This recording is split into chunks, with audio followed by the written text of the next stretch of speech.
Môre al die luisteraars, dis vir my weer so lekker om hierdie woensdagoggend saam met julle te kuier. Julle luister na Tussen Koffie en Genade saam met my Lisel van Sail. En die laaste paar weke het ek en my man met julle gesels oor die huwelik. Nou laas week het ek 'n bietjie met julle gesels oor regte kommunikasie. En ek dink ook dat dit verseker die kern is wat dan ook gaan help dat mens nie soveel konflik het in die huwelik nie, want as mens kan reg kommunikeer, dan dink ek los jy al 83% op van die konflik in die huwelik. So vandag kuier my man weer hier saam met ons en ons gaan oor verskeie uitdagings praat in die huwelik. Baie welkom Dian. Baie dankie, dis lekker om weer saam met jou hier te wees. Is lekker om weer nie alleen in die studio te wees nie. En vandag gaan ons 'n bietjie praat, soos ek sê, oor verskeie onderwerpe wat ons nou nog nie aangeraak het nie. Ons het nou gepraat oor ons verskille en die rolle van 'n man en 'n vrou en ook die doel van die huwelik en natuurlik ook nou kommunikasie. So vandag gaan ons 'n bietjie gesels oor saamgestelde gesinne, die skoonfamilie, ons gaan 'n bietjie praat oor finansies en kinderopvoeding. So gaan kry vir jou 'n lekker koppie koffie en nooi jou man uit om saam te luister. En ons is nou weer terug. Welkom terug julle. Soos ek genoem het, gaan ons nou sekere onderwerpe bietjie aanspreek en bietjie dinge hanteer wat dalk probleme kan veroorsaak in die huwelik. So die eerste ding wat ons, of die eerste onderwerp wat ons oor gaan praat, is saamgestelde gesinne. So in die Bybel is daar nie noodwendig 'n model vir saamgestelde gesinne nie. Maar daar is wel 'n gemodelleer wat aanneming is. As mens net dink, God het ons aangeneem as sy eie en hy is ook 'n simbool as 'n vader vir ons. So in Efesiërs 1:5 staan dit: For he foreordained us, designed us and planned in love for us to be adopted as his own children through Christ Jesus, in accordance with the purpose of his will. So nou is ons nie meer weeskinders nie, maar ons is aangeneem as sy eie kind. So Dian, kom ons praat 'n bietjie oor daai saamgestelde gesinne. Ja, ek dink as 'n ou net kyk na hoeveel mense daar buite is wat uit geskeide huwelike uitkom en weer trou, dan is dit iets wat werklik aangespreek moet word. En ook as iemand afsterf, 'n man of 'n vrou in 'n huwelik en hulle hertrou weer met iemand anderster, is daar geweldige uitdagings. En ek het die hele tyd gedink, Here, maar daar's nêrens instruksie in die woord rondom hierdie proses nie. En jy weet, ek wens eintlik daar was 'n hoofstuk wat net aan dit toegewy is, want ek glo dit is die Here se wil dat ons sal lief wees vir mekaar in hierdie saamgestelde gesinne. Dit help nie ons beklei die hele tyd nie, maar Here, waar is die instruksie rondom dit? Ja. En en die Here is so getrou. Ek het 'n bietjie gaan studie doen. En die eerste ding wat ek toe agterkom is dat Jesus uit 'n saamgestelde gesin kom. Ja. Want die vader, jy weet, Josef was sy biologiese, of was sy pa gewees, maar God was sy biologiese pa gewees. Yes. So nou het hy boeties en sissies gehad en ek het gaan kyk na Jesus se broers en susters. So hy het 4 broers gehad wat ons van weet wat by die naam genoem word, en dan het hy sissies ook gehad wat nie by die naam genoem word nie, maar Jakobus is een van hulle wat ons weet wat die kerkleier was en die skrywer, en dan Judas wat die ander skrywer was van die boek van Judas, en dan sit Simon wat 'n moontlike kerkleier was, en Josef wat, daar's bietjie min inligting oor hom gewees. Ja. Maar nou moet jy weet, hier's Jesus en Maria weet en Josef weet, hy is die uitverkorene ene. Hy is die spesiale kind. En baie interessant is, by Jesus se kruisiging, is nie een van sy broers nie.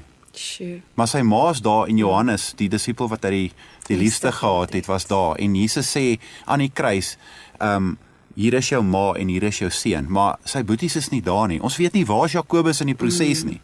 So die aanname wat ons kan maak is dat daar rusie was tussen hulle. Dis maar 'n aanname wat ek maak.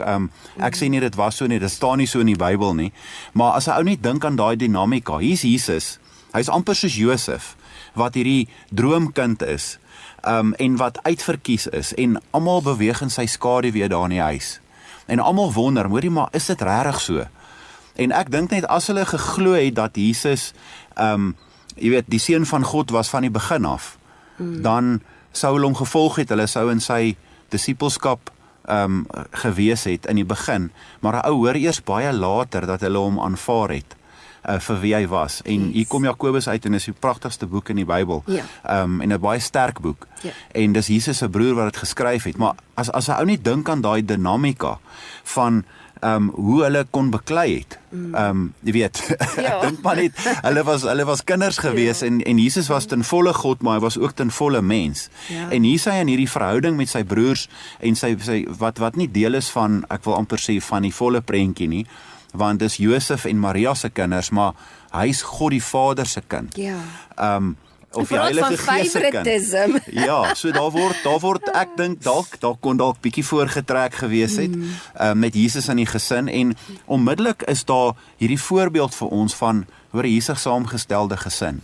Want dis 'n ander pa en dit is 'n ander pa aan die kant met boeties en daai dinamika wat daar is en natuurlik sou daar wel as dit natuurlik was, ons weet nie, ek sê nie dit was so nie, so ek wil glad nie disrespekvol wees teenoor Jesus se familie of teenoor sy gesin nie, ou weet nie hoe dit was nie, maar kom ons sê dit was normaal, in normale omstandighede, in menslike omstandighede, dan dink ek daar sou geweldige uitdagings gewees het, en dis dalk die rede hoekom hulle eers later in hom geglo het, na sy opstanding. So dis maar 'n aanname wat ek gemaak het, maar dis net so amazing hoe die Here vir 'n ou kan kom wys, dat daar is uitdagings rondom hierdie goed. En ek dink een van die grootste probleme wat daar is daar kom seer van beide kante af. Of dit iemand is wat uit 'n geskeide huis uitkom wat weer trou, saam met kinders, en of dit iemand is wat iemand aan die dood afgestaan het en hier's iewes skielik hierdie ander pappa en 'n ander mamma in die gesin, kan dit geweldige trauma veroorsaak en dit kan geweldige pyn en 'n proses wees. En dit is wat ek ook geleer het uit hierdie studie uit wat ek gedoen het met die boeties wat Jesus gehad het. Hulle het eers baie later in hom geglo. Daar was 'n proses wat hulle moes deurwerk van, hoorie, ek het die seun van God in my familie gehad. Hy was my oudste boetie. Ek dink dit het 'n geweldige impak gehad op hulle.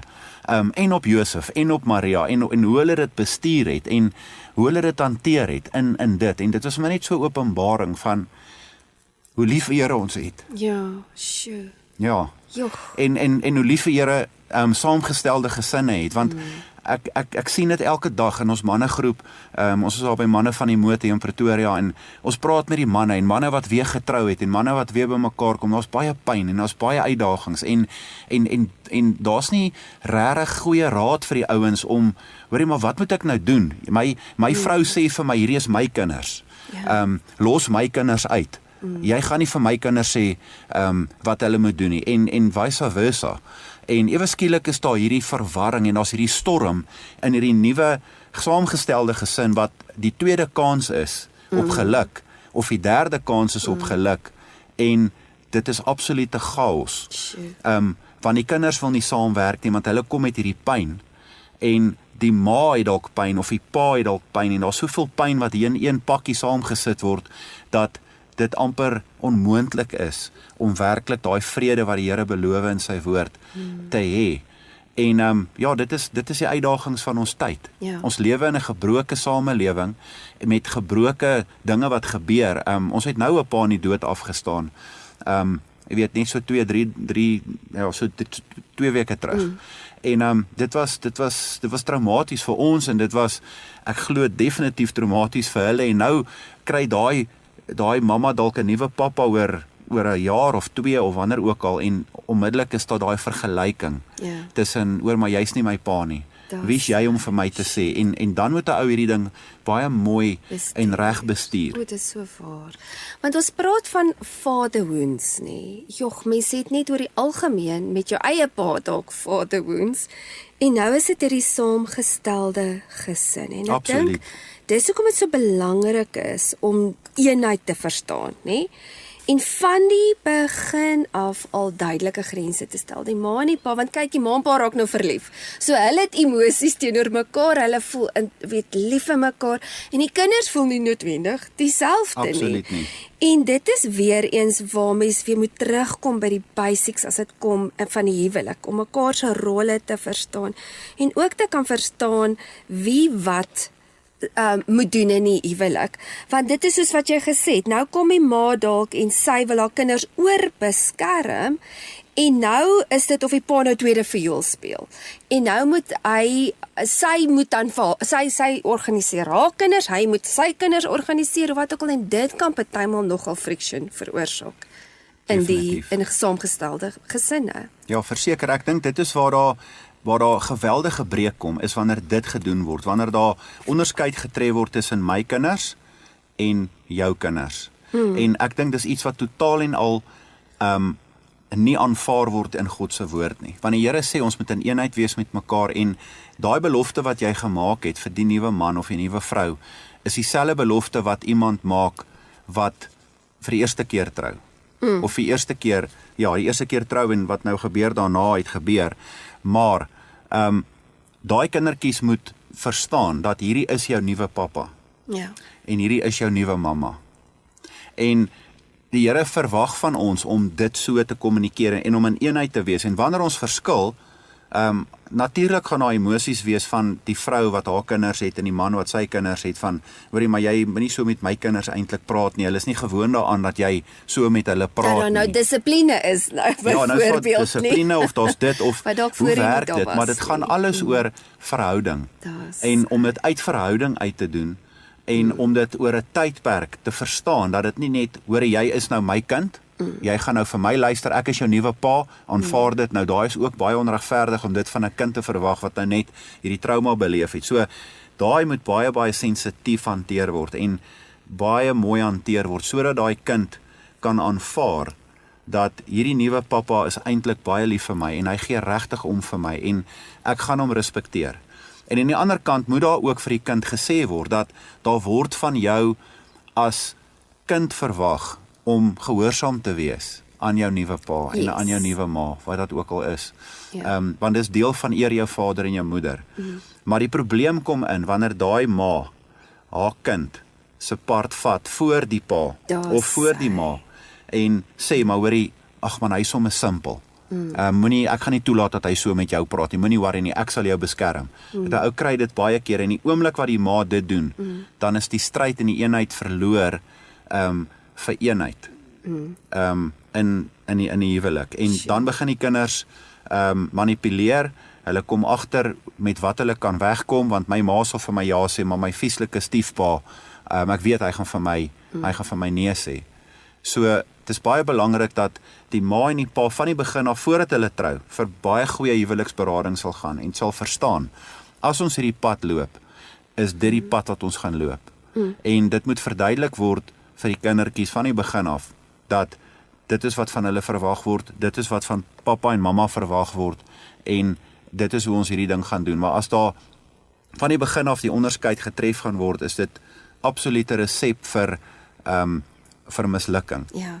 En dan is die pyn weer van vooraf, en al hierdie goed gebeur. So, as daar enigstens gedink word om weer in hierdie huwelik in te gaan met 'n nuwe vernoot of 'n nuwe verbondsmaat, dan gaan dit baie mooi hanteer moet word en daar gaan regtig goeie berading moet wees voor die tyd. Anderster gaan dit nie werk nie. Ja. En dit is weer eens waar dit so belangrik is wat ons in die begin van gepraat het. Wat is die waardes waarvoor jy staan? En dis hoekom Christelike beginsels hier weer 'n ongelooflike belangrike rol speel. Absoluut.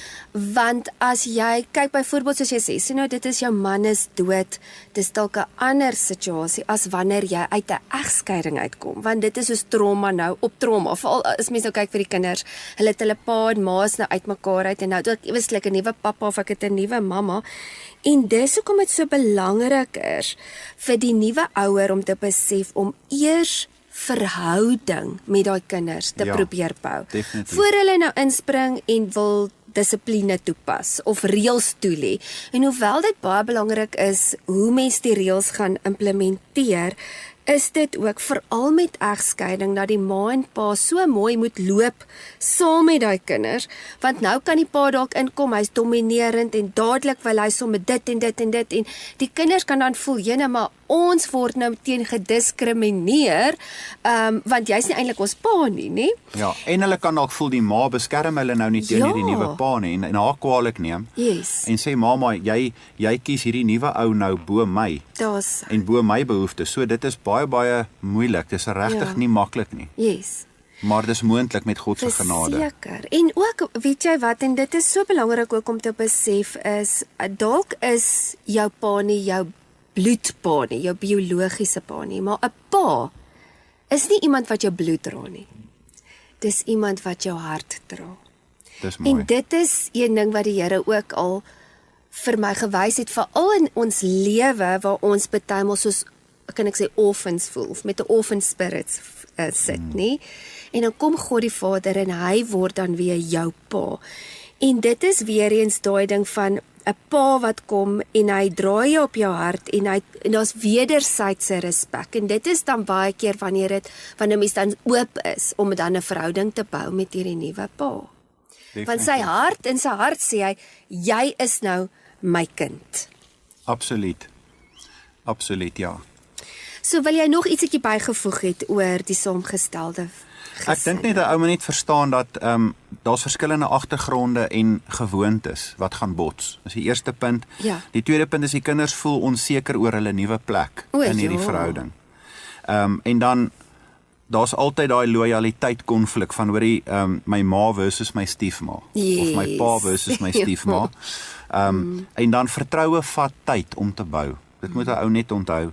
En dan die verlede seer beïnvloed absoluut dit wat nou gebeur. Ja. So hoe gouer 'n ou daai emosies kan hanteer en by 'n plek kan kom waar die Here genesing bring, gaan dit makliker gaan in die saamgestelde gesin. Maar die uitdagings gaan daar wees en dit gaan tyd vat om uit te sorteer. Yes. Ons gaan net gou-gou 'n bietjie 'n breek vat. Ek dink ons het nog soveel om oor die te gesels. Maar nou gaan ons 'n bietjie breek vat en dan gaan ons praat oor die skoonfamilie. So kom gou weer terug. Julle, nou gaan ons 'n bietjie gesels oor 'n baie interessante onderwerp en dis die skoonfamilie.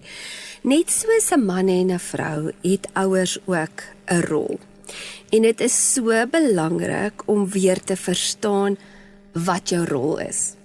En wanneer jy wat se rol moet vertolk in jou kind se lewe, want jy gaan nie dieselfde rol vertolk vir wanneer jou kinders byvoorbeeld klein is nie, nou is hulle in laerskool, hoërskool begin jou rol al klaar te verander en nou het jy getroude kinders en jy was dalk altyd daar om raad te gee en te beskerm en te help en te ondersteun, maar die oomblik wanneer jou kinders trou, verander jou rol. En dit is so belangrik om dit te verstaan en soveel ouers kan dit mis. Dit kan ook dan wees dat die hele ding van jy as ouer het gevoel, jy het beheer of jy het inspraak in hierdie kinders se lewe. En as jy nie gaan besef waar jou rol is nie, gaan jy nou nog steeds dink jy het seggenskap in hulle huwelik. En dit kom weer eens terug by respek. Om respek te hê vir jou getroude kinders en om hulle toe te laat om hulle eie paadjie te loop en om vry te wees om te kies wie hulle graag wil wees.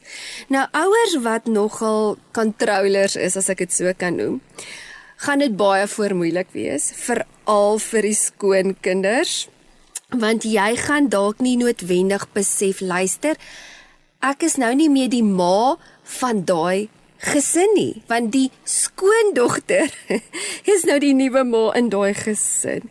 So dit is juis hier wat ons ook moet ons kinders toelaat om groot te word, want as jy jou kinders groot maak, ons maak tog ons kinders groot om volwasse te wees en op hulle eie voete te staan en hulle vlekkies te sprei en te vlieg. En dit is ook nie dat ek sê jy gaan nie verhouding hê met jou skoonfamilie nie, maar Dian praat bietjie met ons oor hierdie aspek van die skoonfamilie.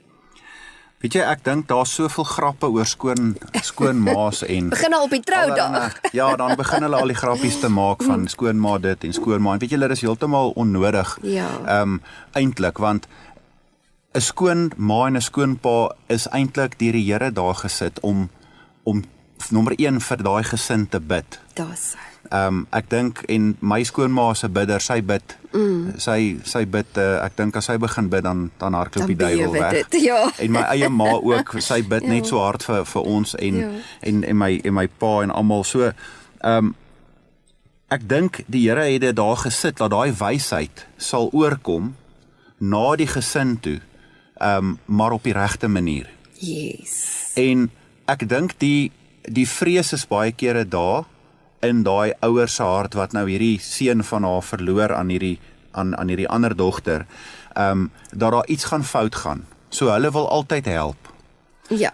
Jy weet, ek hoor altyd die hart van die ma wat inmeng, en ek hoor die hart van die pa wat inmeng, en baie kere as ons in berading sit, dan dink ek myself, hierdie pa wil eintlik net die beste hê. Goeie intensies. Goeie intensies, maar so verkeerd. En so uitlynheid. Want hulle wil baie kere oorneem in dit wat hulle doen, en hulle wil oorvat, en hulle wil dit doen, en hulle wil dat doen, en die oomblik as jy hulle aanspreek, en daai man praat met daai persoon, dan is dit van, ja, maar jy verwerp my liefde, jy verwerp my, ek wil eintlik net die beste vir jou hê, maar wat hulle nie verstaan nie, is, daar is 'n leave en 'n cleave, wat die Here verwag wat moet plaasvind. En baie kere is dit nie uit eie keuse uit nie, en wat ek daarmee bedoel is, die man het sy eie lewe en hy het besluit om te gaan, en by sy vrou te wees, en hier's die skoonma of sy eie ma, wat nou bly inmeng en bly raad gee hier van die kant af en sê, jy moet nie die kinders so dit nie, en jy moet nie dat nie, en hoekom gaan werk jy nou al daar weer, en hoekom laat jy toe dat jou vrou dit doen, en jy moet dit nie toelaat nie, en dan moet daai seun opstaan en sê, luister, maar ek gaan gesonde grense nou stel, en ek gaan sê, nee, ma oortree nou, want hierdie is my huwelik, en hierdie is my plekkie, wat die Here vir my gegee, dis my tuin wat ek moet bewerk. Dis die een ding, dis uit eie keuse uit, nie uit eie keuse uit nie, maar baie kere is dit uit eie keuse uit, en die eie keuse is baie kere waar die vrou gaan, en sy bel haar ma, elke dag, en sy praat met haar ma vir 2 ure op die telefoon, want sy en haar ma het so 'n dik verhouding gehad, of 'n diep verhouding gehad, voordat hulle getroud was, en sy moet nou net eers by haar ma hoor, is dit reg wat sy doen. En dit beteken een ding, dit beteken daai naalstring, daai geestelike naalstring is nog nie geknip nie, en daai sielsband is nog nie gebreek nie. En daarmee bedoel ek nie breek soos in, hoor jy wil nou niks meer met jou ma te doen hê en met jou pa te doen hê nie. Dit beteken net, dit is verby. Daai seisoen van jou lewe, waar jou ma jou ondersteuning was, en waar jou ma jou emosionele ondersteuning was, is nou verby, en nou moet jy dit na jou man toe vat, en jou man moet daai persoon wees, en jou vrou moet daai persoon wees. So dit is baie belangrik dat die grense aan beide kante gestel word. Jy moet vir jouself grense stel en sê, ek gaan nou klaarmaak, en ek gaan nie met my ma bel nie, ek gaan nou ophou my ma te bel, miskien van 7 dae 'n week af na 1 keer 'n week toe, en sê, ek gaan met my ma praat 1 keer 'n week, en dan gaan ek by haar hoor, hoe gaan dit met haar. Maar om elke dag vir ma te bel, is nie goed nie, want die man gaan daar agterkom, maar sy het my nie eintlik nodig emosioneel nie, want sy gaan na haar ma toe, of sy gaan na haar suster toe, of sy gaan na haar vriendin toe, en daardeur sê ek ook nie, daai aspek moet daar wees nie. Natuurlik moet daar 'n vroue hart wees, wat baie keer na 'n vroue probleem luister, maar dit kan nie die toevlugsoord raak nie. Ja, daar's 'n balans. Daar moet 'n balans wees. En ek dink baie kere bekragtig ons dan daai skoonouer om inspraak te hê, want sy voel maar my dogter bel my dan elke dag vir hierdie raad. So Sy het my nodig. sy het my nodig, En dan so voel hulle baie belangrik, ja. nê? En ja, ek het al gehoor van die man sê, hoorie, as my vrou klaar met haar ma gepraat het, dan is sy anders. Dan iets het gebeur. En nou wil hy nie vir haar sê, hoor jy mag nou nooit weer met jou ma praat nie, maar dis hierdie ongesonde verhouding wat nog steeds daar is. Ja. Daai afhanklikheid wat daar is van ek moet met my ma praat een keer 'n dag of ek kan nie funksioneer nie. Dan beteken dit daar's iets fout. En daai kom ook baie keer wanneer daar daai beheer was. Want ons as ouers, kyk, jy het nou daai babietjie. Jog, en dan verander jou hele lewe. En dan skop daai moeder instinkte in en jy wil hierdie kind beskerm met alles wat in jou is. Maar weer eens soos jy genoem het, as mens nou gesonde grense beginne verstaan en mens beginne verstaan die identiteit van elke mens, dan besef jy ook, elkeen is op die ouende verantwoordelik vir sy eie lewe. En dis partymal waar dit ook baie keer moeilik is vir die ma om te laat gaan en die dogter, want sy is so gewoond aan my ma gee vir my inspraak, my insig, sy sê vir my hoe, wat, waar, en baie keer dan kry mens ook dat mense nie hulle self kan wees nie. En dit is wat dit beteken to live and cleave, is om jou eie mens te word, om jou eie identiteit te skep in 'n nuwe huwelik. En dit kom nou weer terug as mens nou praat ook oor ouers en oor ouerskap. Kyk, dis baie die Bybel sê ons moet ons ouers respekteer en eer. En dis ook 'n geval van ons moet altyd daai respek hê vir ons ouers. Maar baie keer sal die ouers ook dit gebruik en dan verkeerde gedrag of ongesonde grense te probeer justify vir hoe hulle optree. Van ek is jou ma en jou pa, ek is die ouer een, ek sê vir jou hoe dinge moet wees. Maar jy kan dit doen vir 'n tiener en vir 'n kind op skool, maar volwasse kinders verander dan en dan is dit 'n ander rol wat mens dan intree. Ja, ek wil ook net sê dat baie kere gebruik die vyand die skrif teen ons. Ja. Daar's Die skrif wat sê eer jou vader en jou moeder, en daai dogter wat nou ewe skielik vir haar ma moet sê, ma, ek gaan nie nou hierdie week weer met jou praat tot Sondag toe nie. Ja. Onmiddellik kom my gedagte in haar kop. Manipulasie, Dan kom die gedagte in haar kop in van, hoorie, ek is nie besig om my ma te eer nie. My ma was so goed vir my en nou moet ek vir haar nee sê. En dis hoekom grense so belangrik is. En as 'n ou nie boundaries verstaan nie, kan dit jou huwelik verwoes, absoluut. So, jy moet baie versigtig wees dat jy nie jouself later oortuig hier en valse skuld en shame. Op jouself sit en ewe skielik dan dink jy maar, jy weet, ek is nie besig om my ma te eer nie, want ek moet nou vir haar nee sê. En dit het niks daarmee te doen nie. Inteendeel, daar's 'n nuwe wet wat ingekom het en die Here het gesê jy moet na jou man toe gaan en jou man moet na die vrou toe gaan. So, ou moet net daai ook net onthou. Ja. Dit gebeur baie kere. En aan die ander kant, gepraat van respek. Respek is wederzijds. So ouers moet ook hulle kinders respekteer. En dit beteken dan dat jy nie meer jou neuse in hulle sake in moet druk nie. En dat jy hulle eintlik toelaat om hulle eie foute te maak. Definitief. Hulle moet hulle besluite neem en dis daai verantwoordelikheid. Hulle moet verantwoordelikheid vat vir hulle leer en hulle groei. En hulle moet hulle eie huis skep. En dit is baie keer ook waar daar voorsê kom, want die ouers wil die hele tyd voorsê.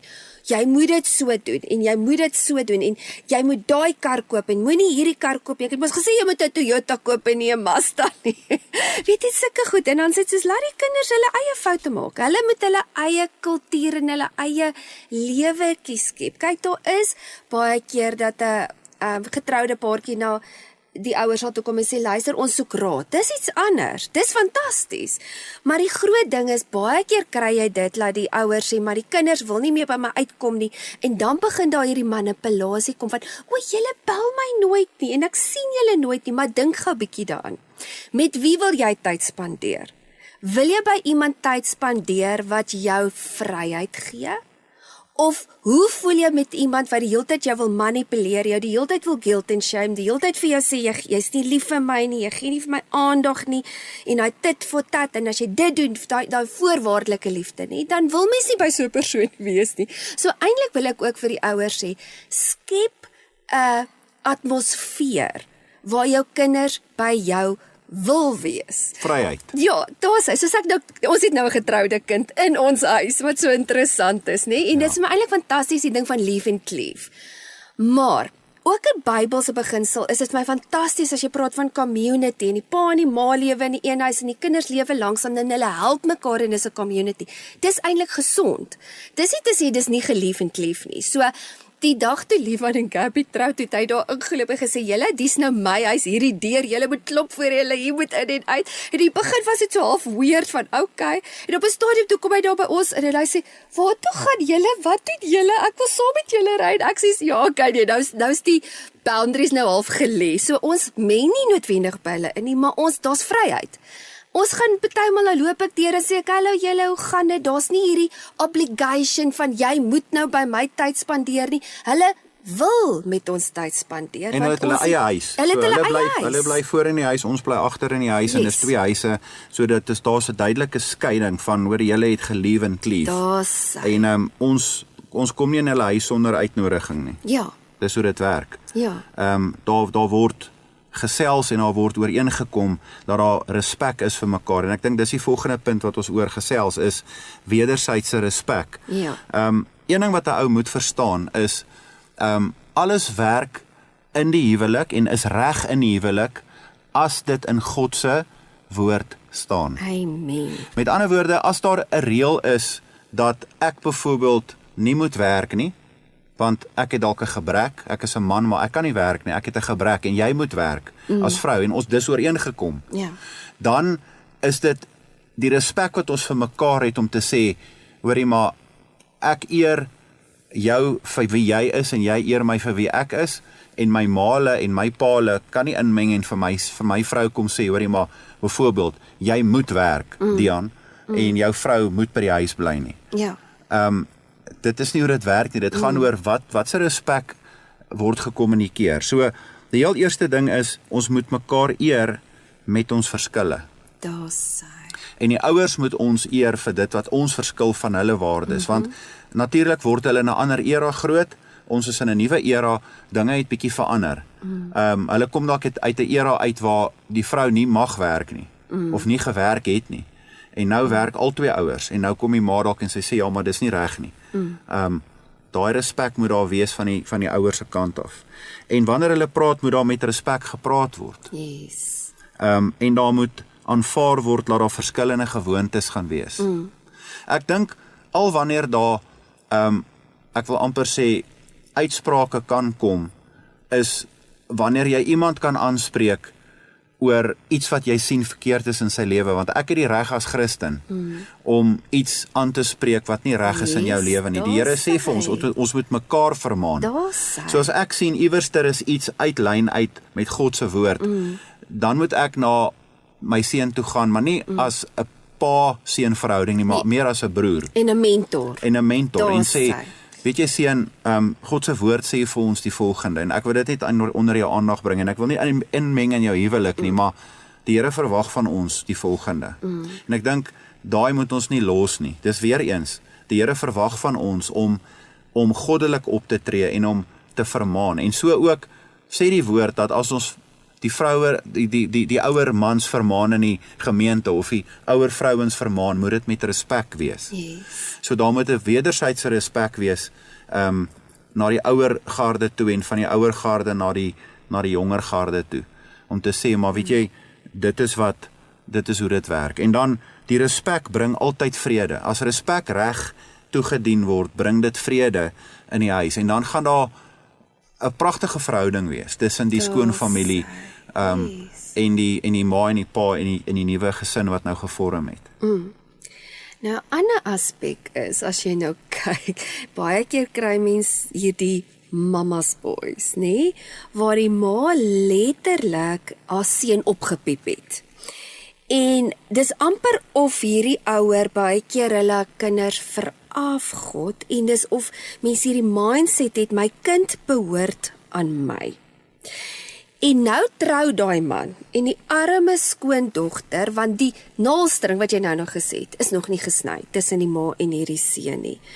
En dan kan daai ma letterlik jaloers wees op die skoondogter. En kyk, so nou een ding is wat baie lelik is dit jaloesie. En dis eintlik so hartseer en onregverdig teenoor hierdie arme dogter, want sy wil dalk regtig 'n mooi verhouding hê met die nuwe familie of met die skoonfamilie, maar nou is daar klaar vooropgestelde idees en die skoonma is klaar afsydig en afbreekend en jy kry mos dadelik daai houdingkie van jy's nie eintlik welkom hier nie. En dit is waar die man ook 'n baie belangrike rol moet speel, want baie man sien dit nie eers nie, want onthou dis hulle normaal. My ma het tog altyd vir my gesê wat, wanneer en hoe en sy het alles vir my gedoen. En dis mos nou maar okay as sy nou weer vir my kom sê ek moet dit so doen of so doen, en dit is ook nogal 'n groot ding van die mans moet partymal ook dit kan sien, vir alles daar jaloesie en afguns en hierdie tipe van die manipulasie kan ek sê inkom, dan moet die man letterlik sy vrou beskerm teenoor sy ma. Dit klink verskriklik, maar as mens weer eens kyk na gesonde grense en wanneer mens iets in liefde aanspreek, want ek dink ook nou nie hy moet disrespekvol wees teenoor sy ma nie, ek dink nie hy moet sy ma noodwendig afskryf nie, maar daar gaan 'n gesprek moet wees, waar mens hierdie vrug moet aanspreek, want dit is weer eens wat jy nou nog gesê het, ja, dis pa en kinders, of kinders en of ouers en kinders, maar daar's ook 'n ding van, in Christendom, in die liggaam van Christen, moet ons partymal sekere vrugte aanspreek. En wanneer daar vrugte is soos manipulasie, jaloesie en afguns, is dit goed wat mens ook moet aanspreek. En as mens dit dan gaan aanspreek en dit kom in die lig en mens kan dit hanteer en die man kom en hy sê partymal daar's 'n scenario wie en hy kom agter hierdie ma van hom val weer sy vrou aan en sy vrou is onskuldig in hierdie situasie. Op te staan en sê, skus ma, ek gaan nie toelaat laat ma so met my dogter, my vrou praat nie. En dan kan daar regtig onnodige konflik ook vermy word, wanneer mens beginne wederwysige respek kry vir mekaar. En natuurlik geld die ook dan ook, baie keer kry jy die skoondogter wat die controller is, en die skoonma word die hele tyd afgekraak, so dit is weer eens hierdie ding van, beheer en jaloesie en manipulasie. Hoe hanteer mens dit met die skoonouers of met jou ouers? Ja, ek dink dit gaan maar oor, jy weet, 'n ou moet voor die tyd ook baie mooi gaan ondersoek instel in die voorhuwelikse berading, dat as daar so 'n ouer is wat al reeds so is, dat dit geïdentifiseer word en sê, hoorie maar, yes, my ma wil graag beheer, en jy weet, 'n ou gaan dit dadelik agterkom, want dit is gewoonlik die ma wat die troue wil reël, en sy wil hê dit moet so wees, en sy sê hoe die blomme wil lyk, en ek wil amper sê die bruid begin half wonder of sy ooit 'n seggenskap gaan hê oor haar eie troue. Jy weet, so 'n ou gaan moet baie mooi gaan identifiseer, hoorie maar, is my ma so, yes, gaan hulle wil beheer, en hoe gaan ons dit hanteer, wat se boundaries gaan ons stel voor die tyd.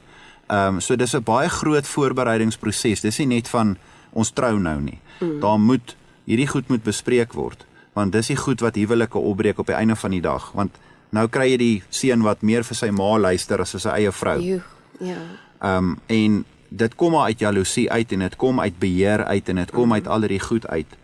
En 'n ou gaan net moet seker maak dat dit aangespreek word. Hoe gaan ons dit aanspreek voor die tyd in die huwelik? Hoe gaan ons maak? Maar dit kan nie net geïgnoreer word nie. Yes. En soos wat jy nou gesê, dis baie kere die normaal. So daai ou kom nie agter, en ek sê jammer ons gebruik nou die hele tyd die man as die voorbeeld en die ma wat hom probeer beheer, maar dit kan die pa ook wees. Ja. Dit kan enige iemand wees, dit kan sy broer wees wat wil beheer. Hy's dalk nie, jy weet, heeltemal onder sy broer se skadu ook uit nie, of onder sy vlerk uit nie, en sy broer sê vir hom, maar jy moet nou so maak en so maak en so maak. So, jy weet, wie dit ook al is, dit moet geïdentifiseer word, en dit moet aangespreek word. Anderster is jy besig om vir jouself moeilikheid te maak. Ja. En kyk, daai konversasies is ook, dis nou 'n hele ander aspek wat ons nou hier oor praat en dis eintlik nou meer te doen oor wat ons laasweek oor gepraat het oor goeie kommunikasie, maar so 'n persoon wat wil kontrol, hulle is nie noodwendig nederig genoeg om dit te erken nie en hulle wil nie noodwendig beheer verloor nie. En dit is ook waar mens partymal, wil ek sê, amper 'n tawe skien moet aantrek of 'n en net met respek boundaries te stel en te sê, ekskuus, maar hierdie is bietjie toksiek vir wat hierin aangaan nou. En ook moet identifiseer, wie is veilige mense, wie is onveilige mense, want op die ou ende moet ons vir mekaar veg.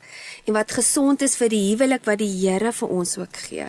En dit is ook weer eens, soos jy sê, dit is nie net noodwendig die ouers nie, dit kan ook boeties, sissies, dit kan 'n vriend ook wees, of iemand wat baie naby aan jou is, en dis nou weer eens waar die saltaais inkom, want jy dalk sekere sielsbande met mense gebou voordat jy getrou het, en dis hoekom dit so belangrik is om die hele ding ook te besef, om skoon te maak voor jy in hierdie huwelik in te stap, om te sê, ek bou nou my sielsband met jou, maar daar's mooi sielsbande ook, is nie altyd net sleg nie, maar ek praat van onheilige sielsbande, wat nie van die Here af is nie, wat beheer is, daar sy.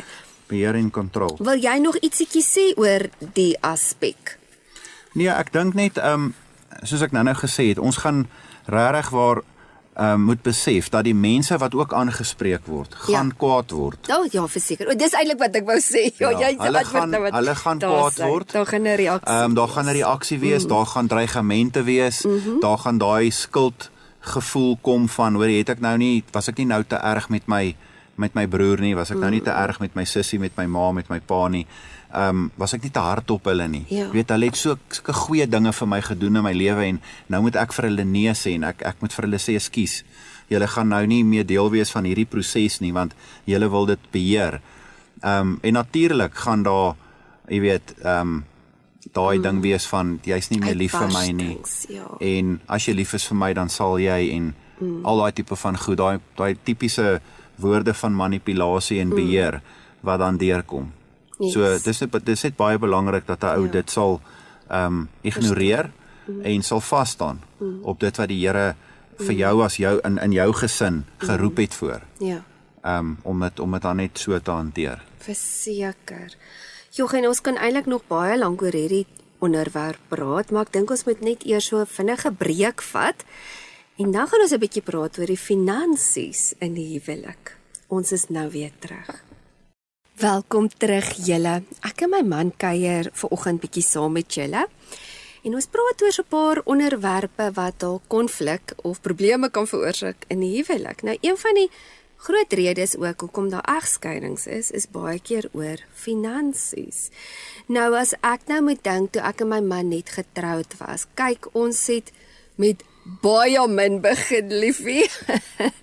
As ek net moet dink, ons het ingetrek in ons ou huisie, 1 slaapkamer, ons het, was 1 slaapkamer met 1 badkamer met 'n klein leefareaatjie, kombuissitkamertjie en 1 was 'n baie klein spasietjie wat oor die tyd uitgebrei het, maar ons het nie eers gordyne opgehad nie, so min het ons gehad, en ons het letterlik op 'n matras geslaap, en weet julle wat, ek is so dankbaar vir daai tyd, want van die begin af het die Here vir ons kom iets vasmaak hier oor, wie is ons bron? Hoe voel ons oor finansies? Want kyk, finansies is ook 'n ongelooflike belangrike aspek in die huwelik, want as daar nie finansies is nie, is daar nou maar druk, en daar's bekleierery, en daar kan allerhande misverstande hier inkom. Maar as ons ook kyk in vandag se moderne lewe, is die rolle partymal ook omgeruil, nê? Wie die broodwinner is in die huis, en wie werk nou en wie werk nie, en so, ek sal sê amper 50 jaar terug of 60 jaar terug was die norm, die vrou bly by die huis en die man werk. Nou, dit is nie noodwendig set in stone nie, maar tog gee die Bybel vir ons sekere beginsels en riglyne. En as ons nie die Bybelse beginsels volg nie, dis wanneer daar disfunksionaliteit inkom in die huwelik. So, dit is ook, as mens nou kyk, van die begin af was dit 'n oorspronklike roeping vir die man om die broodwinner te wees. En vir die vrou was dit om die caregiver te wees en na die huishouding te kyk. En ja, soos ek gesê, dis nie noodwendig set in stone nie, want dis ook nie te sê noodwendig die vrou gaan nie werk nie. En hierso geniet ek so Spreuke 31, nê? Wat vir ons 'n bietjie dit in 'n deel van dit ook skep. Kom ons lees 'n bietjie in Spreuke 31 van vers 13 tot 16. Daar staan, she seeks out wool and flax, and works with willing hands to develop it. She is like the merchant ship loaded with foodstuffs. She brings her household food from a far country. She rises while it's yet night and gets spiritual food for her household and assign her mates their tasks. She considers a new field before she buys or accept it. With her savings for the ek wil net verder lees, for her savings of the time and strength, she plants fruitful vineyards in her vineyard. So hierso lees ons ook van die Spreuke 31. Nou, 'n Spreuke 31 vrou is ook nie noodwendig iemand wat regtig bestaan het nie. Hulle sê dis ook maar net 'n simboliek van wat 'n deegsame vrou is, maar hier wys dit ook. Sy doen iets met haar hande. So baie keer het mense hierdie idee van jy is of 'n huisvrou of jy werk in die corporate wêreld. En dis nie noodwendig so nie. Ek het nou die dag eintlik so 'n paar dae terug hierdie gesprek gehoor en die meisie wat gepraat het was seker hier in haar 30's. En sy het gepraat en sy het hierdie uitlegging of sy het hierdie begeerte van haar hart eintlik deurgegee en sy het gesê nee, ek sal graag net 'n stay-at-home mom wil wees. Ek wil net by die huis bly, maar die wêreld of die society soos sy het gestel het my nou gedwing, ek moet gaan swat, ek moet 'n beroep doen, ek moet gaan werk en ek kan nie hierdie stay-at-home mom wees nie. Wat my toe dadelik vra van hoekom nie? Want in my oogpunt is jy het 'n keuse wat jy met jou lewe wil doen. En hierso is dit weer verskriklik belangrik, veral as jy as kind van God, om elke mens moet by die Here gaan hoor en sê, Here, wat is u roeping vir my? Wat is my, dis nie te sê ek moet in die corporate wêreld gaan werk nie, dis nie te sê ek moet by die huis bly en net 'n mamma wees nie. Wat is u roeping vir my? En ek dink dit is nogal 'n belangrike aspek. Want as ek net so vinnig kan deel in my eie lewe, ek was vir so 1 jaar, 2 jaar miskien in die corporate wêreld, en toe ons net getroud het, want ek het nou gedink dis nou maar hoe dit werk, en jy's maar nog jonk, en jy probeer nog jou voete vind, en jy probeer nog jou rol as vrou in hierdie moderne wêreld ontdek. En iets was net in my hart van, wat is dit wat die Here die vrou geroep het om te wees? En op daai stadium, as ek besigheid gedoen het, en ek het met 'n vrou dalk 'n besigheid gedoen, was dit net hierdie ding, elke keer nadat ek klaar is met my besigheid, dan het ek vir hierdie vrou een vraag gevra. En ek het half soos in my eie navorsing gedoen, kan ek sê.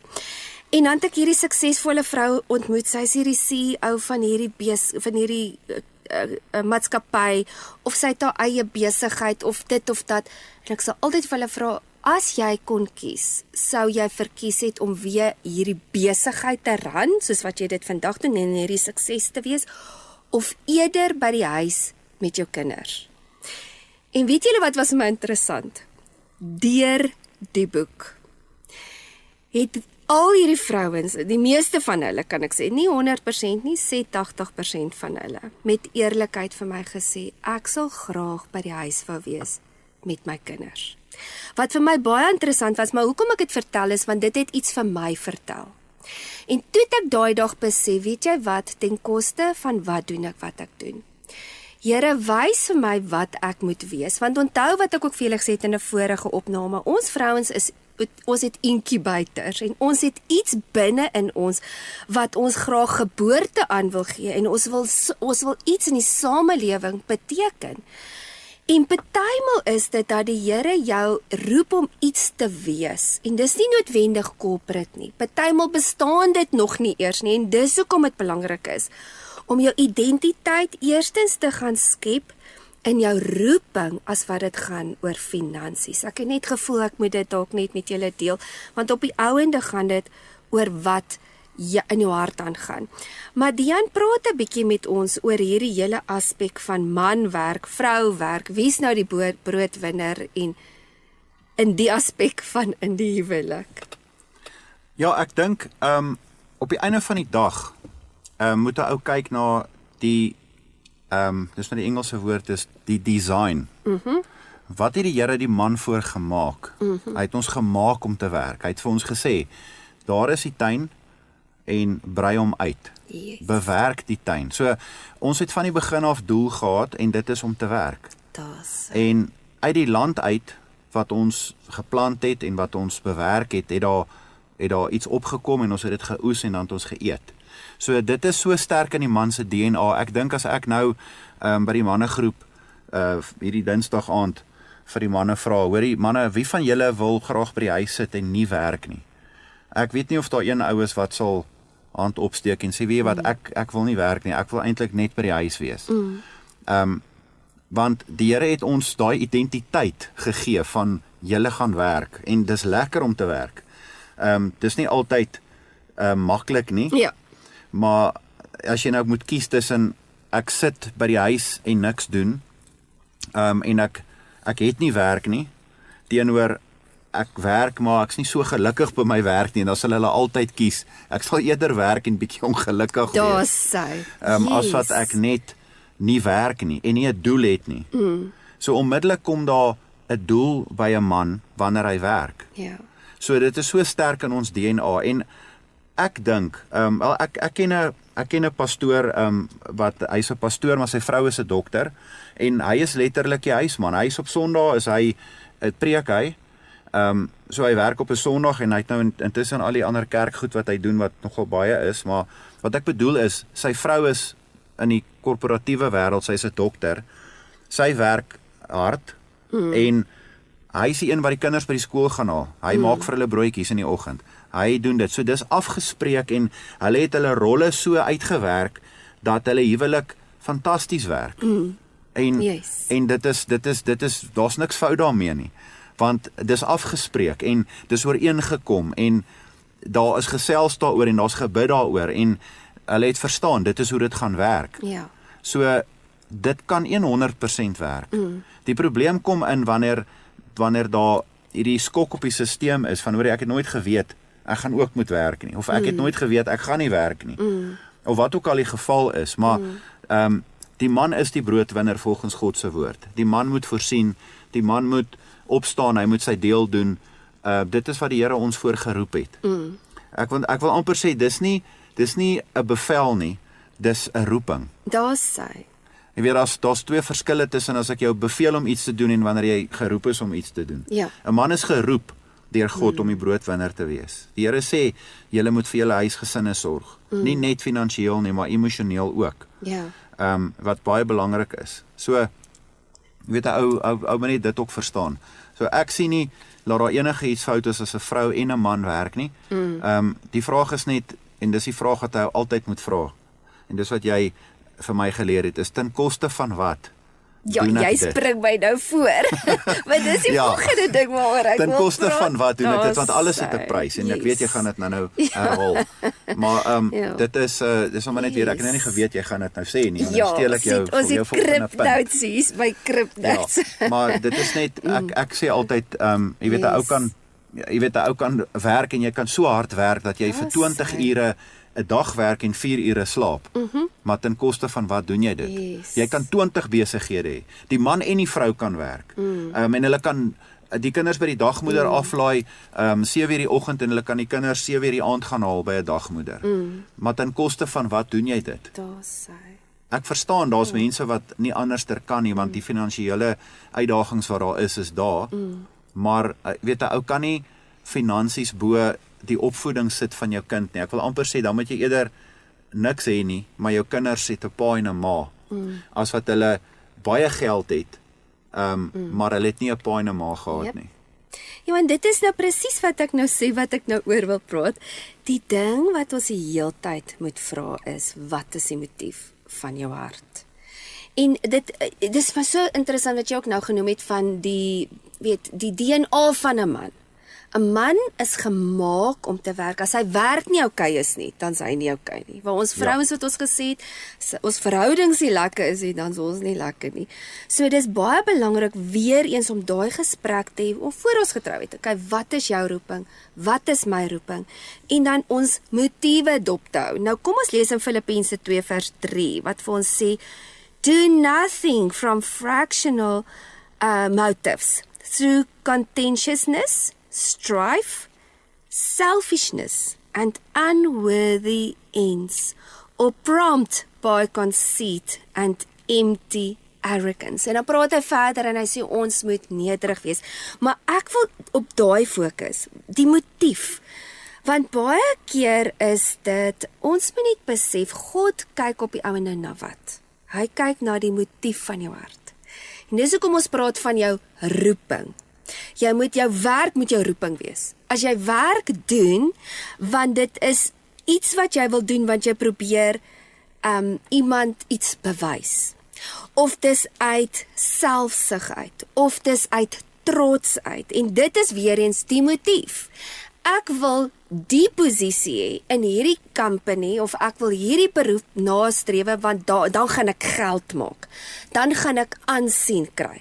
Dan gaan ek beroemd raak. Al daai goed is nie goddelike roeping nie. Dit is letterlik iets wat uit selfsug uitkom. En dis hoekom ek sê, kyk na jou hart. So is dit verkeerd vir 'n vrou om te werk? Nie noodwendig nie. Maar as dit vir haar gaan, dit is 'n statussimbool. Ek is baie belangrik as ek nou hierdie rol vertolk, en dit is, soos jy gesê het, ten koste van my gesin. Is ek ekskuus, dis uitlynheid. Want weer eens in vandag se moderne lewe sien jy die gevolge van selfishness. Jy sien die gevolge van ouers wat besighede en beroep en geld najaag ten koste van hulle kinders. En jy kan dit sien by die emosionele intelligensie en emosionele vastigheid van die kinders. Jy kan dit agterkom in die skole van waar kinders letterlik abandoned voel, as jy dit nou so kan noem, omdat die ouers van 3 maande is jy by die crash afgelaai, net omdat ek gejaag het na iets. Nie omdat dit uit ek moes nie, want en dis 'n baie, kan ek sê, trappetuim op mense se tone, kyk, ek verstaan dit, nou sê jy alleen mamma. Natuurlik moet sy werk, sy het nie 'n ander keuse nie, sy is die enigste broodwinner. So dan gee die Here vir mens genade vir dit wat jy moet doen, nie? En partymal het jy nie keuses in die lewe nie, en jy moet doen en wat jy kan.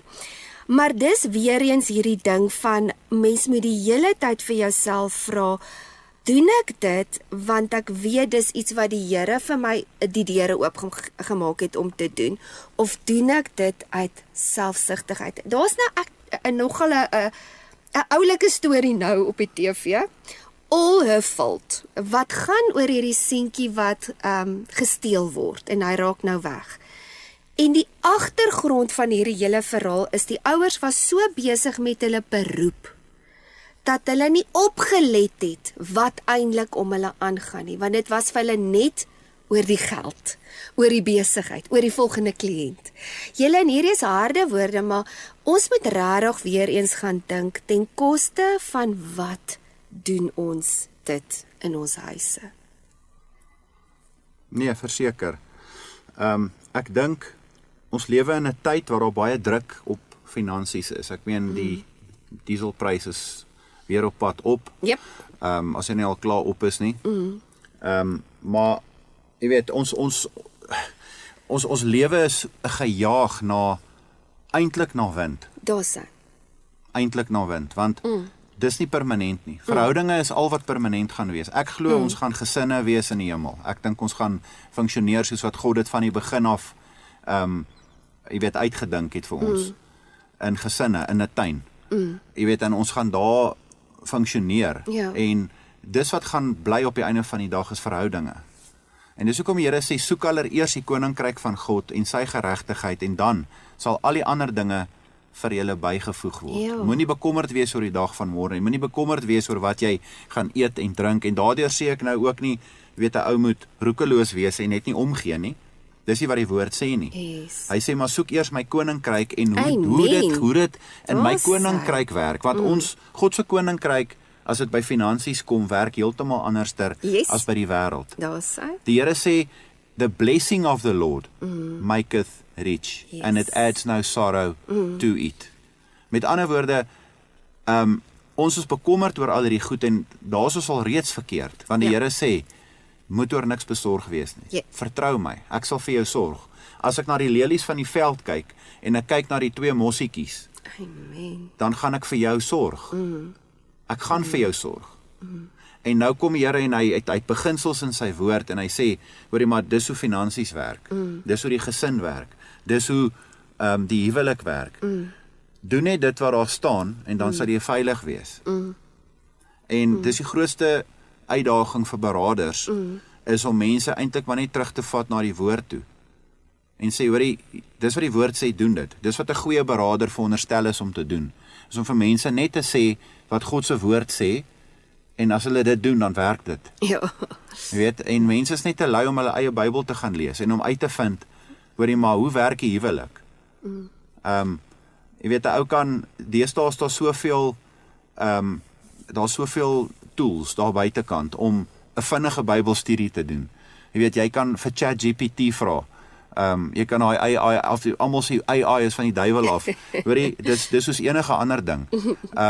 Jy weet, jy Dis kan, wat jy daarmee dis doen. wat jy daarmee doen. Ja. Geld is neutraal, geld is nie van die duiwel af nie. Die Here het nie gesê geld is die probleem nie. Ons praat nou oor finansies, but it's the love of money that's the root of all evil, not money. Jy kan geld vat en jy kan dit aanwend vir God se koninkryk, en dit kan die beste ding ooit wees. En so kan 'n ou, jy weet, op ChatGPT gaan intik en sê, hoorie, wat sê die woord van God oor die huwelik? Wat sê die woord van God van die man se rol? Jy gaan dadelik 'n antwoord kry. En dis Dadelik. nogal akkuraat, En 'n Bybelse antwoord. Jy gaan 'n dadelike Bybelse antwoord kry. Dis nie die duiwel wat jou gaan antwoord as jy dit intik op die internet nie. Hy gee maar net inligting deur. En ons moet dit gebruik. Ons moet regtig begin, maar dit moet meet aan die woord nee, dit natuurlik. aan die woord. En ek dink ook 'n ou moet alles wat jy oor wonder en twyfel, wat Bybel aanbetref, gaan doen 'n studie daaroor. Kry 'n goeie boek oor grense. Gaan lees daai boek van boundaries. Ja. Gaan kry al daai goed dat jy weet, okay, hoorie, maar dis hoe dit werk. En finansies ook. Wat sê die Here van finansies? Wat sê God se woord van die 10de in die Bybel? Ja. Wat sê hy? Wat sê die Nuwe Testament? Wat sê die Ou Testament? Is daar 'n onderskeid wat getref word? Ons praat nou spesifiek oor finansies, die man wat die broodwinner is. Hoekom werk my finansies nie uit nie? Daar's redes hoekom jy die einde van die maand nie uitkom nie. Ja. En die Bybel is duidelik daaroor. Die Bybel gee vir ons sulke goeie riglyne, en ons gaan nie nou 'n finansiële kursus aanbied nie, maar die Bybel praat duidelik oor wat jy met jou finansies moet doen. Baie duidelik. Dit was nogal ook prominent toe ons net getrou het. Ek onthou ons het, soos ek sê, ons het finansiëel nogal swaar getrek daai eerste 2 jaar, nê? Of die eerste ruk, nie die eerste 2 jaar nie. En ek het van die begin af gesê, die dag as ek 'n kind is, nê, is dat as ek my kinders gaan kry, gaan ek wat ek ook al doen, stop vir 2 jaar. Dit het ek self net besluit, ek het 'n oortuiging gehad in my hart, ek wil vir 2 jaar by die huis wees met my kinders, want dis die grondslagfases. Ek het ook 'n baie oulike boek gelees, van Focus on the Family, wat hulle spesifiek praat oor die emosionele ontwikkeling van die kind die eerste 2 jaar van sy lewe. En toe ek dit lees en ek besef hoe belangrik dit is, toe was dit net vir my 'n oortuiging. En ek en jy het saam gesit en net gesê, Here, U is ons sos. Nie jou werk nie, nie my werk nie, U is ons sos. U is die een wat vir ons die finansies gee. En dis hoekom dit so belangrik is om dit vas te maak in mense lewe, want weet jy, soos wat jy ook nou genoem het, materialisme kan ons partymal druk en dan is dit ten koste van wat doen ons dit met hierdie keeping up with the Joneses. So as ek net kan lees in Lukas 12 vers 15 wat vir ons sê, and he said to them, guard yourself and keep free from all covetousness, the immoderated desires for wealth and greedy longing for having more. For a man's life does not consist in and is not derived from possessing overflowing abundance or that which is over and above his needs. En op die ouende is dit waaroor dit gaan. Here, gee vir my wat ek nodig het. En dan is dit of die blessings amper self kan ek sê, of oor jou finansies kom, want jou fokus en jou hart is reg. En dan kom dit ook hierso as mens nou praat van geld, my geld, jou geld. Ek meen soos ek sê, hier's nog baie onderwerpe wat ons oor kan praat, maar net so vinnig. Ons het nou in ons lewe net besluit ons gooi ons geld saam. Daar's nie 'n storie van my geld en jou geld nie, maar tog het ek ietsie van dit wat ek inbring vir wat ek op my eie kan spandeer en jy's okay daarmee, nê? En dit is ook maar ek dink konversasies wat mens moet hê en net vas te maak en te sê, okay, maar hoe gaan ons met ons finansies werk? Dis eintlik by wat ek wil uitkom.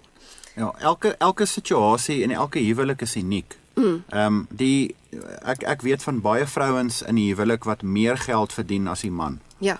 En dan is dit mos nou nie regverdig om vir die man te sê, hoorie, maar jy moet al die rekeninge betaal, jy's die man nie. Ja. Jy weet, jy's die broodwinner, so sorg jy vir ons. En ek sal nou maar my geld hou wat ek verdien, die 80% van die geld en ek sal dit dan nou spandeer op vakansies of wat ook al. Ek meen dis mos nou waansinnig om dit te doen. So weer eens beginsels. Dit gaan oor kommunikasie. Dit gaan oor kommunikasie, dit gaan oor kom ons sit en kom ons kyk wat werk prakties. Ek het nou die dag met iemand gesit en die persoon het vir my gesê, hoorie, maar hy en sy vrou beklei verskriklik oor geld. Sy vrou blameer hom dat hy al hierdie geld net uitgee.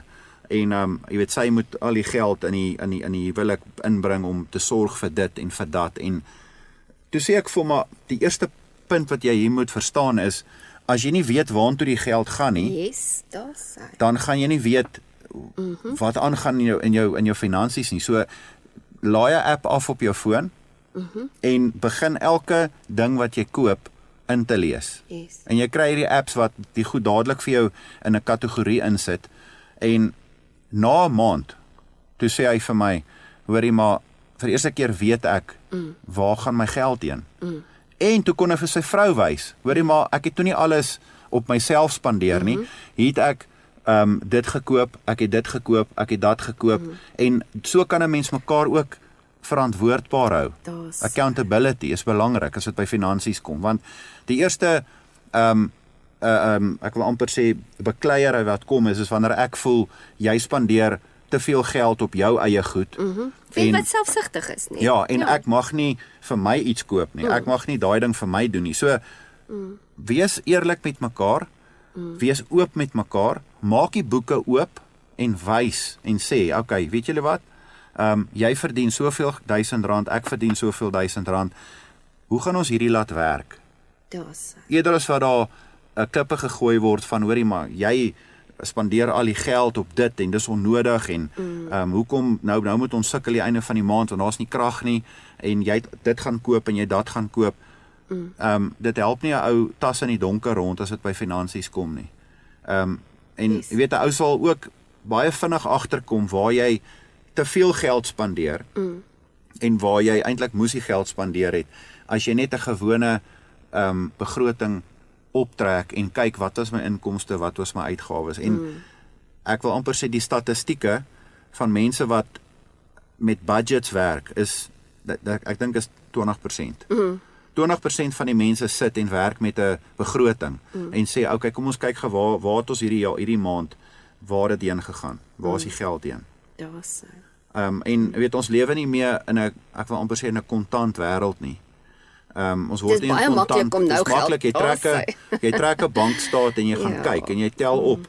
Vir Januarie maand het ons soveel R1000 spandeer aan brandstof, soveel aan die kinders, soveel aan dit, soveel aan dat, en jy sit dit bymekaar en dan is daar oop geselse of gesprekke tussen jou en jou vrou wat sê, okay, dis hoe ons dit gaan doen, ons beplan om dit te doen, hier sit ons geld weg vir 'n vakansie, ons wil graag die ligte regmaak in die huis, wat dit ook al is, en daar word begroot vir dit wat gedoen word, dan is jy al klaar 80% besig om dit beter te bestuur, as wat jy net elke maand net aangaan, en elke ou doen net sy ding, en daar's eintlik maar net chaos. En dit gaan oor, baie kere, is die persone in hierdie huwelik roekeloos met hulle geld aan beide kante, en hulle is te skaam om na die tafel toe te kom om te sê, weet jy wat, ek het hierdie dingetjie hier wat jy nie van weet nie.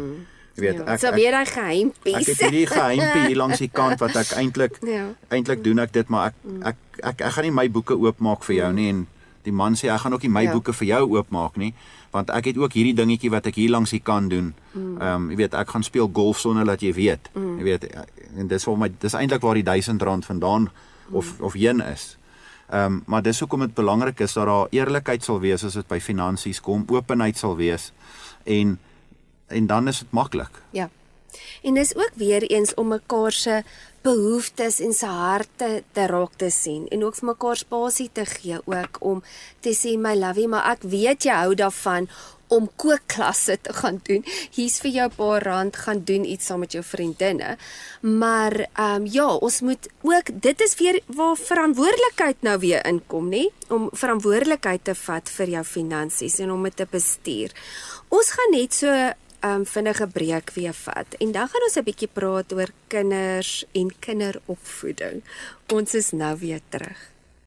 Ons is nou amper aan die einde van vandag se gesprekke, en ek sê ook vir my man, ons het so baie onderwerpe vanoggend. Eintlik kan jy een van hierdie onderwerpe vat en 'n hele 2 ure daaroor praat, maar ek wou net so vinnig so 'n paar goedjies aanspreek, want ons moet seker ook op die einde kom van ons huweliksreeks, en elke week dan dink ek, okay, nou is ons klaar, en dan sê my man, nee, maar ons moet nou eers nog oor dit praat, en dan moet ons dit was oorspronklik 4 opnames, en ons trek nou al by die 7de een, maar kom ons praat so vinnig oor kinderopvoeding. Nou, kyk, ek was so 24, toe het ek daai boundary boek van Townsend en Cloud in die hande gekry, en dit het my lewe getransformeer, en daar's 'n hele verskillende klomp reekse oor hierdie gesonde grense, en daar's een onder andere oor kinders wat fantasties is, en ek sal sê so 15 jaar terug, toe ek begin die gesonde grense reeks self aanbied, en kursusse daaroor hardloop, en dit is seker nou, ek doen dit nou vir 15 jaar, wat ek aanhoudend hierdie kursus oor en oor en oor aanbied. En soveel mense, elke keer as ek klaar is met die kursus, dan sal die mense na my toe kom en sê, Jene, ek wens ek het hierdie inligting jare terug gehad. Want dit leer jou iets oor jouself, maar as dit kom by kinders, is dit veral belangrik om duidelike grense te hê. Nee is nee. En ook vir jou kind te verduidelik dat ek is nie 'n maatjie nie, ek is jou ouer, en is vir my so hartseer om te sien hoe jy deesdae is dit amper of die ouers hulle kinders so wil oorbeskerm, want hulle wil nie hê hulle kinders moet pyn ervaar nie. Ek het vanoggend toe luister ek na 'n toevallige praatjie van John Beweer wat hy onder andere oor praat op YouTube, van dat ons kinders baie sag groot maak, want ons glo hulle met die pyn ervaar nie, en eintlik hoe ongesond dit vir kinders is, en ek sê ook nie, ons moet nou ons kinders abuse nie, maar kinders moet partymal leer deur pyn, as ek dit so kan stel, en die is nou gesonde pyn, want in vandag se lewe kry mens amper gehoorsame ouers, en dit is dan waar jy daai entitlement inkry, waar hierdie kinders amper nie respek het nie, hulle verstaan nie meer oorsaak en gevolg nie, en dan doen jy eintlik jou kind 'n onreg, want hy leer nie deur, kan ek sê, soos daai gesonde pyn, okay, dit het gebeur, nou het ek pyn ervaar, nou het ek geleer, ek kan nie so met mense werk nie, want dit en dit en dit gaan gebeur, en dit is dan waar daai entitlement dan basies maar inkom. Maar as dit kom by opvoeding, is dit so belangrik om te verstaan dat opvoeding op 2 pilare is. En die 2 moet hand aan hand hardloop. So jy het liefde aan die een kant, en jy het dissipline aan die ander kant. En as die een sterker is as die ander een, of die een been is bietjie langer as die ander been, dan is dit dat daar 'n wanbalans inkom. So ons as ouers moet vir ons kinders die leiding gee en nie andersom nie. En baie keer kry jy hierdie opvoeding van, "My darling, what do you want?" Maar dan is hulle 2 jaar oud. Hulle kan nog nie vir hulle self besluit nie. En dis ook nie dat ek die hele tyd sê ons as ouers moet vir ons kinders die hele tyd besluit nie. Maar daar's 'n tyd wat jy vir jou kind leiding moet gee. En soos hulle ouer word, moet jy juis hulle los, dat hulle eie veters vasmaak, dat hulle eie frustrasies beleef, want dan kry nie hierdie veter vas nie, sodat jou kind deur problem solving moet werk, om te kan leer om, en ekskuus vir al hierdie Engelse woorde, maar dit verduidelik het net vir my soveel beter, competence te kry, om te sê, okay, maar ek het nou die vermoë om dit te doen, en ek het dit self uitgesorteer. Nou in Spreuke 22 vers 6 sê dit vir ons, train up a child in the way he should go, and in keeping with his individual gift or bent. And when he is old, he will not depart from it. So dis ook belangrik dat ons as ouers ingestel moet wees wat ons kinders se talente is, maar ook met dit saam met hulle te vorm en te bou. Ja, ek dink een van die dinge wat ons ook moet verstaan is die pa is die dissipline hoof. Daar's sy.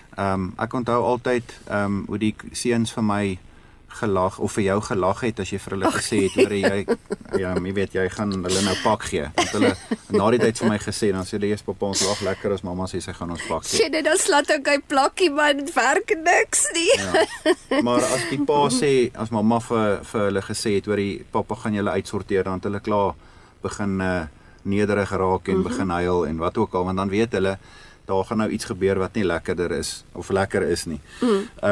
So, ek dink dit is een van die dinge, en dan, die ander ding is, as het by kinderdiscipline kom, weer eens, die ma en die pa moet in eenheid wees. Dit help nie die pa sê iets, en die ma sê sommer voor die kinders, ag nee man, jy moet nie so met die kinders praat nie. Ag nee, hoekom sê jy dit nou vir die kinders? Moet nie so hard op hulle wees nie, en die ma doen dit dalk voor die pa, dan is die eenheid dadelik by die agterdeur uit. En dan weet die kinders ook, hoorie maar, my ma het my rug, jy weet, so, pa het nie eintlik 'n sê hierson nie.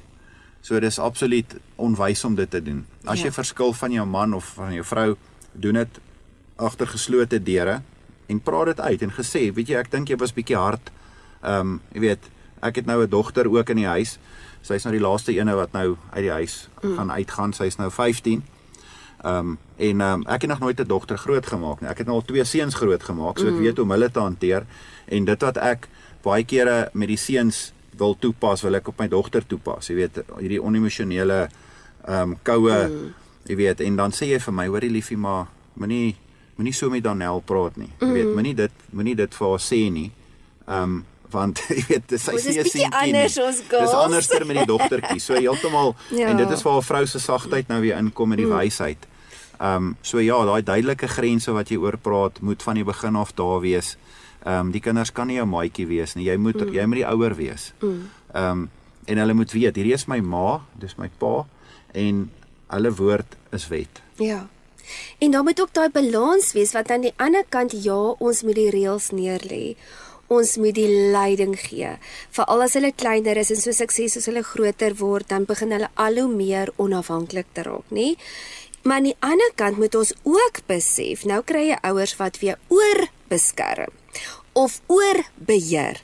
Beheer van hulle, die kind het amper nie 'n sê nie. Jy sê vir die kind so en so, in my way of the highway, daai is ook baie afbreekend, ja, want nou veral vir seuns, nie? Want nou het jy hierdie mamma wat haar kind oorbeskerm. En sy wil die seun mag nou nie seer kry nie, hy mag nie willig goed doen nie. Nie dit ek sê, almal wat ons praat van helikoptermammas. En hy mag nie gaan jag saam met die pappa nie en hy mag nie dit nie.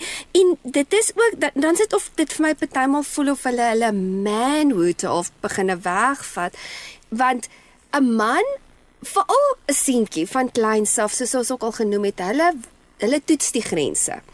Hulle wil hoog op die klimraam klim, en partymal moet jy beskermend daar wees, want hulle moet nie weet jy's daar nie, jy hou hulle dop, maar jy laat hulle toe net om bietjie te explore, nie? Daar sê. En net bietjie seentjie te wees, net bietjie te speel, vel te word in die modder, speel met die verskillende elemente. En ook kom dit ook waar mens, as dit kom by beheer, wil mens partymal ons kinders manipuleer, dat hulle moet word wat ons wil hê hulle moet wees. En dit is so belangrik ook om, soos ons ook nou gelees het, om te hoor by die Here wat jou kind se roeping is, en saam met die Here jou kind te vorm en te lei in sy roeping. En in Efesiërs 6 vers 4 sê dit vir ons, Fathers, do not irritate or provoke your children to anger. Do not exasperate them to resentment, but rear them tenderly in the training and discipline and counsel of the Lord. En dit is vir my so mooi skrif, want dit sit vir my weer hierdie ding in balans. Jy het die liefde aspek, maar ook die dissipline. So dissipline is nie noodwendig wreed nie, maar as jy dissipline wil toepas sonder liefde, is dit partymal dat jy daai kind se gees partymal breek. Nee, verseker, dit is so. Kyk, 'n ou moet alles doen uit God se woord uit. Mens moet doen die manier wat die Here dit beplan het om te doen. Dis die manual for life, is die Bybel. Yes. En jy weet, ons gaan baie kere na 'n klomp mense toe en na sielkundiges toe vir allerlei goed, en in plaas daarvan om net die Bybel te lees en om te kyk, maar wat sê die Here van hierdie ding? En hoe moet ek dit doen? Ja. En ons gaan al ons antwoorde in die Bybel kry. Ouens wat boeke skryf, is eintlik maar net vir jou, weet, besig om vir jou te vertel wat hulle self ontdek het in die Bybel, as dit 'n Christelike boek is. As dit 'n wêreldse boek is of 'n sekulêre boek is, dan vat hy sielkundige terme en goed wat hulle dink werk, maar op die einde van die dag is daar net een ding wat werk, en dis God se woord. Enige iemand wat enigiets anderster vir jou sê, jy weet, is besig om 'n leuen te vertel. En dit is hoekom ook, dit is so belangrik ook, om dan, ek moet sê, weer in respek op te tree. En dan ook agter te kom dat, ja, die Here leen hierdie kind vir my, net vir 'n sekere tyd in my lewe. En dan is dit van, Here, wat kan ek doen op die beste van my vermoë om hierdie kind te lei met daai balans, goddelike liefde, maar dat U vir my die wysheid gee. En dis hoekom ek ook dink dit is so belangrik dat mens bid as dit kom saam met hierdie ding. Maar ook 'n belangrike aspek is om ouers in eenheid te wees. Om te besluit as man en vrou, hoe sien ons grense? Wat is vir ons aanvaarbaar, wat nie? En dan ook baie keer is dit waar ons as mammas net moet ook kom en sê, okay my man, ek is saam met jou. Ja is ja, nee is nee, want as mens daar nie in eenheid is nie, dan is dit partymal nogal nog in die huis. Julle, dit was nogal 'n mondvol wat ons oor gepraat het. Ons gaan so laaste breek vat en dan gaan ons net 'n samevatting en 'n samevoeging hê oor alles wat ons ver oggend oor gepraat het.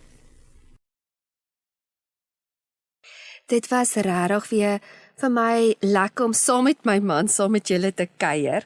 Maar kom ons praat net oor 10 punte wat ons vandag aangespreek het. So eerstens, dit is so belangrik om in eenheid te wandel en van die begin duidelike grense te stel as mens praat van saamgestelde gesinne. Tweedens, die oomblik as jou kinders trou, verander die rol wat jy in hulle lewe speel. Ons moet weet wat ons rolle is en aanpasbaar wees. Nommer 3. Ons moet ons ouers respekteer, maar die ouers moet ook hulle getroude kinders respekteer en nie inmeng in al hulle sake nie. Nommer 4. As ons kyk na wie bring wat se geld in en wat geld, wie doen wat se werk in die huwelik, is dit belangrik om te kyk wat is die motief van jou hart. Nommer 5. Jy moet altyd jouself vra, ten koste van wat jaag ek, roem, geld of posisies na. Nommer 6. Jy moet jou kind jy doen jou kind 'n onreg as jy nie duidelike grense vir hulle stel nie. Jou ja moet ja wees en jou nee moet nee wees. Nommer 7. Dit bring veiligheid en stabiliteit in die gesin. Wanneer die pa die leiding neem en duidelike grense stel in die huis. Nommer 8. Daar moet eenheid wees oor hoe julle kinders gaan dissiplineer en duidelike kommunikasie wees. Wat is aanvaarbaar en wat nie? Nommer 9. Opvoeding is op 2 pilare: gelyke liefde en dissipline. Nommer 10. Moet nooit teen mekaar draai en saam die kinders opteam teenoor mekaar nie. Beskerm mekaar en moenie toelaat dat die kinders disrespek teenoor die ander maat of teenoor die ander maat optree nie. So mag ons vir mekaar fight, kan ek sê, of mekaar se harte fight, maar ook vir ons kinders, en mag ons 'n gesonde gemeenskap bou waar ons weer eens verstaan waaroor gaan die huwelik en dat ons weer die huwelik sien as iets wat die Here daar geskape het om gesonde gemeenskappe te bou. Dian, het jy 'n laaste woordjie wat jy wil deel voor ons afsluit?